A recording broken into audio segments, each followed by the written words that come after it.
Сәлеметсіздер ме, құрметті оқушылар? 3-ші сыныптың жаратылыстану пәні бойынша бүгінгі өтетін онлайн сабағымыздың тақырыбы электр тізбегі дегеніміз не? Сабақтың мақсаты: қарапайым электр тізбегінің сызбасын жинау. Қарапайым электр тізбегінің элементтерін көрсете отырып, сызба түрінде ұсыну. Экспериментті жоспарлау және жүргізу. Бағалау критерийлері: қарапайым электр тізбегінің сызбасын жинайды, қарапайым электр тізбегінің элементтерін көрсете отырып сызба түрінде ұсынады. Экспериментті жоспарлау және жүргізеді. Құрметті оқушылар, мен сіздерге сабақ мақсатына жету мүмкіндігін сына отырып, сіздерге жаңа тақырыпқа сай видеоматериал ұсынбақшымын. Мұқият назар аударып тыңдаңыздар. Людовик патшасы эксперимент өткізуді шешті. Ол үшін ол өз әскерінің 180 сарбазын шақырып, оларды бір жолға тізіп қойды. Содан кейін жол көрсету үшін жолсерік бол деп бір-бірінің қолынан ұстап тұруды бұйырды. Нәтижесінде сарбаздар қатарға тұрды. Содан соң бірінші сарбаз арқылы электр тоғын өткізді. Солдаттар бір-бірінің қолынан ұстап тұрғандықтан тоқ әрқайсысынан өтіп, соңғысына дейін жетті. Нәтижесінде электр тізбегі құрылды. Электр тізбегі бұл электр тоғы үшін жол жасайтын әр түрлі құрылғылар мен оларды қосатын өткізгіштердің жиынтығы. Электр тізбегінің бір қатар негізгі элементтері бар: тоқ көзі, сымдар, шам, резистор, кілт, вольтметр, амперметр. Бұл элементтердің қарапайым сызбасын жинауға болады, яғни электр тізбегін құруға болады. Мысалы, бізге тоқ көзі, сымдар, вольтметр, амперметр, кілт, резистор берілген. Электр тізбегін сызба бойынша салу және жинау қажет. Сонымен қатар, осы негізгі элементтерден басқа тізбекке ажыратқыштар, ауыстырып қосқыштар, электр аппараттары, сондай-ақ өлшеу және бақылау аспаптары кіруі мүмкін. Екі шамнан тұратын электр тізбегін жинаңыз. Шамдардың бірінде кернеуді өлшеу үшін вольтметрді қалай қосу керек? Вольтметрді шамға параллель қосамыз. Сонда біз кернеуді олардың біреуінде өлшей аламыз. Электр тізбегін терең зерттеу барысында электр тізбегін әр түрлі салада, мысалы электротехника, радиотехника, автоматика және басқа да көптеген салаларда қолданады деп айтуға болады.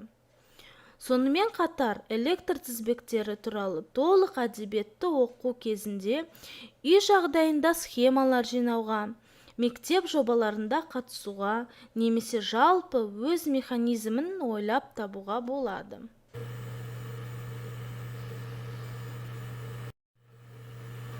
Оқулықтағы 70-ші беттегі бірінші тапсырмаға назар аударыңыздар.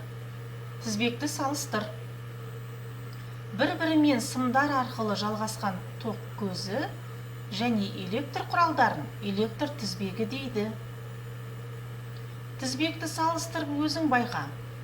Негеш пен Еврика тізбек жасады. Еврика қандай элементтерден тізбек жасады? Негешші. Егер Евриканың тізбегінің бір буыны үзіліп қалса, тізбекке не болады? Ал негештің тізбегіндегі сымдардың бірін ажыратып тастаса, не өзгереді? Осы тапсырмадан шығатын дескриптор. Электр тізбегі неден тұратынын біледі. Электр тізбегінің жұмысымен танысады. 70-ші беттегі екінші тапсырмаға зер салыңыздар. Электр энергиясы тоқ көзінен сымдар арқылы құралдарға беріледі. Бұл құбылыс электр тоғы деп аталады. Жанама, жанбай ма? Негеш эксперимент жасағысы келді. Суреттерге қара. Барлық жағдайда шам жанама, анықта. Өз жауабыңды түсіндір. Сен қандай тоқ көздерін білесің? Есіңе түсір. Суреттегі заттардың қайсысы электр құралына, қайсысы тоқ көзіне жатады? Тоқ көзін тізбекке не үшін қосады? Осы тапсырмадан шығатын дескриптор. Суреттерге қарап, электр тізбегі туралы айтады. Өз жауабын түсіндіреді, себебін анықтайды. Тоқ көзін не себепті тізбекке қосатынын біледі. 71-ші беттегі 3-ші тапсырмаға назар аударыңыздар. Сұрақ жауап. Электр тізбегі неден тұрады? Әдетте судың ағынын электр тогына ұқсатады. Бұл құбылыстарға не ортақ? Сенің алдыңда қарапайым электр тізбегі тұр. Ол қандай заттардан тұратынын ата. Тұрмыста электр тізбегін қай жерлерден кездестіре аласың? Осы тапсырмадан шығатын дескриптор. Электр тізбегі неден тұратынын біледі. Оларды атайды. Тұрмыста қолданатын электр тізбегі туралы әңгімелейді. 71-ші беттегі 4-ші тапсырмаға назар аударамыз. Модель жаса. Электр тізбегі қалай жұмыс істейді? Осы тапсырмадан шығатын дескриптор. Электр тізбегі қалай жұмыс істейтінін біледі. Қарапайым электр тізбегінің элементтерін көрсете отырып, сызба түрінде ұсынады. 71-ші беттегі 5-ші тапсырма. Дәптермен жұмыс. Құрметті оқушылар, бүгінгі жаңа тақырыбымыздағы тірек сөзіміз электр тізбегі.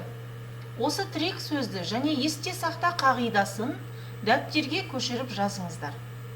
Осы тапсырмадан шығатын дескриптор ережені дәптерге жазады, алған білімдерін тиімді қолданады. Құрметті оқушылар, бүгінгі онлайн сабағымыздан алған әсерлеріңізді бөлісіп, кері байланыс жасаңыздар.